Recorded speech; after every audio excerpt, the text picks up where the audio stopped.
Hey there and welcome back to my series, Building My Dream STI. Today is episode 2 and we are installing a Cobb SF intake, and I think this is the perfect follow-up mod to our last week's mod, which was the NVIDIA downpipe and catback. I mean, my car should be breathing, like have no trouble breathing. It should have absolute crisp, perfect cold air, and it should be making all the right sounds. We're talking the intake noises, everything, the downpipe noises, everything. I am so excited to get this thing tuned and get this car on the road. Jesus Christ. Anyways, let's open this box and get what we really came here for, which is that Cobb sticker. So this is the box fully opened up, but this is what we all really came for, right? Were these Cobb stickers. Like, having one on your car is just an absolute flex. No, I'm just kidding, but my God, dude, how many stickers do you need? There's all these stickers. You have these ones. It says Cobb literally anywhere you look on this thing. Like, it's pretty cool, man. Like, I'm glad to see how proud of their product they are, but my gosh, dude, there is so many Cobb stickers everywhere. But anyways, this is what comes with the box. You have, obviously, your filter. This is where the MAP sensor's going. You got some hoses everywhere. You got some clamps. I did get the cold air box because without the air box, it defeats the whole purpose of an intake, which is to be getting cold air, not hot air from the engine. So that's what that's gonna do, is kind of block and mitigate that hot air getting into the intake. But I think this should be a simple install. So this is a stock intake. You have the box, you have the MAP sensor, you got the stock hoses. I do already have a turbo inlet hose, which does help with power and breathing. So this is just an added bonus. Another thing I was thinking about was the intake is gonna look fantastic in this engine bay. It's just gonna be another aesthetic piece to look at. And another thing I kind of realized was I'm gonna have more Cobb stuff in here than actual STI. Like, what I mean by that is, like, the logo Cobb is gonna be on my STI more than STI is. And by the way, Subaru, dude, like, when you get an STI, they let you know you have an STI. But anyways, without further ado, let's get this thing out of here and put the new intake in.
So that got messy really quick.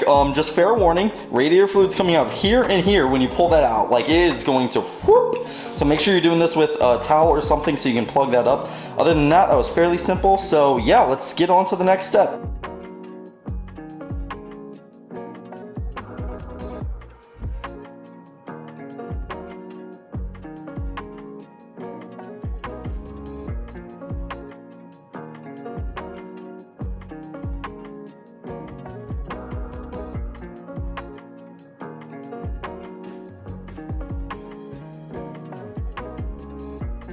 So there's been a development here. This is too long. So as you can see, I put 1 and 2 on before the filter, and I had it in there and I could not get the filter on. This is the length if I butt it up to the turbo inlet hose. as you can see, not enough room. This hose right here is supposed to go to the stock turbo inlet hose. So I think I have a solution. I think I'm just gonna cut this rubber back enough so we can get some fitment in here. So like probably like right there, then probably an inch off this side, and I think we should be good.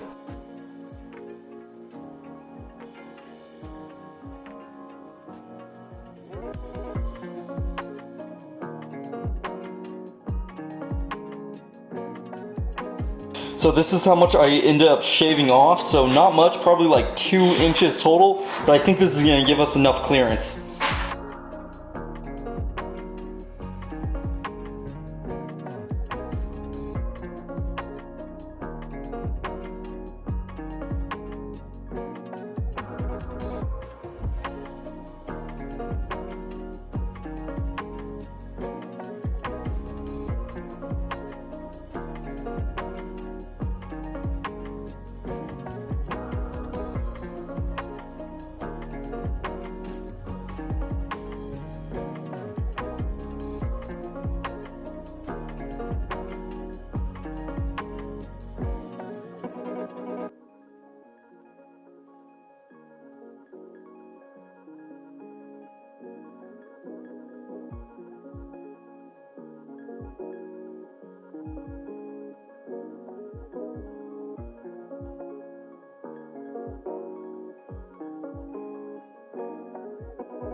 So here's the Cobb SF intake almost fully installed. I just have this cover plate to go over the top. Before I close it up, I just want to mention a few things. 2 jank things I had to do to my car, as you guys saw, was I had to cut this main hose about 2 inches back.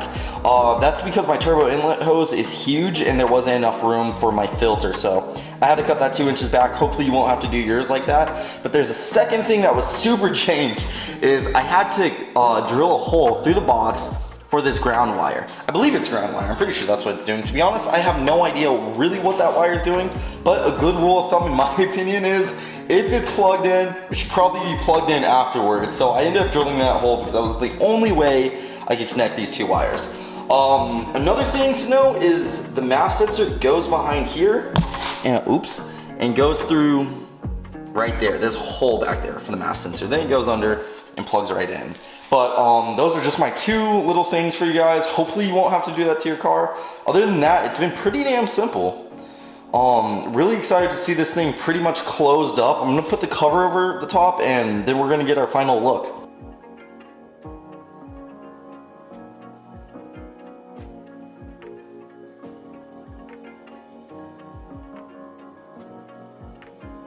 So here's the Cobb SF intake in all its glory, fully installed. I think it looks 1,000 times better than what was already in there. I think everything we've been doing to the car lately has been excellent. Like the new exhaust, I have new floor mats. I've been doing little things like touching up the caps and just cleaning hoses with degreaser. And I'm just really hoping the car feels as good as it looks. Like I have really high expectations and I really hope those expectations are met. And I'm just all in all very excited. I do have one little thing that I'm interested about, and if you guys know in the comments, please let me know. I'm not a scientist, but I was just giving this some thought, like the box. So like the whole idea of this air box is to block heat, because obviously cold air intake, you don't want to be intaking hot air, but like you have this whole area over here that's open, which makes sense because you're trying to get air fed into there, makes sense. But you also have the radiator fans right here, so when they're turning on, are they blowing hot air into the cold air intake? But I mean, on another hand though, it's like back here is blocked and this is where most of the heat is gonna be coming from and being generated from. So I guess the most important part is covered, but at the same time, this metal is so thin. So I don't know. To me, I'm not a scientist, so I'm not gonna act like one, but to me, it doesn't seem like it would do a lot and make that big of a difference, but I guess like at the end of the day, if it makes a 10-degree difference, that's still something and that's still an improvement. So if you guys know anything about this or anyone's done any like real testing to see if the airbox actually works, let me know. I am very, very, very curious on the science behind this. But for now, thank you guys for watching. I really appreciate it, man. I'm having a lot of fun making this series, and I hope you guys are having a lot of fun watching it. Love all the support. Please, every little thing helps, like every subscribe, every like, every share. Like, I really feel like this series is gonna be our big break, man. So thank you guys for making this happen. Also, please leave a comment, dude. I love responding to the comments. In my opinion, that is the coolest thing about YouTube, is responding to the comments. Like, having conversations with you guys, man, that is the coolest thing about doing all of this. But for now, we still have so much more to do to the STI. But until then, I will see you guys next weekend when we install whatever this is. So take care, and I'll see you guys next weekend. Later.